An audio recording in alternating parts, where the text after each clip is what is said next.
Trip नंतरची ही आहे पहिली सकाळ आणि पहिल्यांदा हातात काम घेतलं ते किचन क्लिनिंगचं. कारण 4-5 दिवस जेव्हा घर बंद असतं ना, घरात आल्यावर विचारूच नका, मग इतका धूळ, सगळं बंद असताना सुद्धा धूळ कुठून येते तेच काही कळत नाही. तर पहिल्यांदा किचन व्यवस्थित क्लीन केलं, सगळ्यांसाठी मस्त असा नाश्ता बनवला होता पोह्याचा. बाहेरचं खाऊन सगळ्यांनाच कंटाळा आलाय, त्यामुळे सगळ्यांनाच आज अगदी साधं जेवण खायचं होतं. त्याचीच तयारी सुद्धा केली. आज सुरुवात अगदी अशी हेल्दी झाली होती. ट्रिपला जाताना बॅग भरायला जेवढा आनंद होतो ना, तेवढंच कंटाळा येतो घरी आल्यावर बॅग अनपॅक करण्याचा. किचन नंतर आता मी बेडरूमकडे वळाले. बेडरूमही वरवर तरी थोडंफार क्लीन करून घेतलं.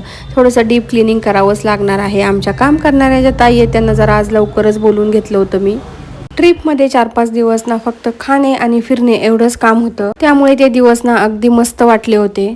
पण हे रुटीन तर सुरू होणारच होतं, त्यामुळे अगदी मस्त आनंदाने फ्रेश मनाने सुरुवात केलेली आहे रोजच्या नवीन रुटीनला. आणि हे आहे आजचं अगदी साधं सिंपल जेवण. व्हिडिओ आवडला असेल तर लाईक, शेअर, सबस्क्राईब करा.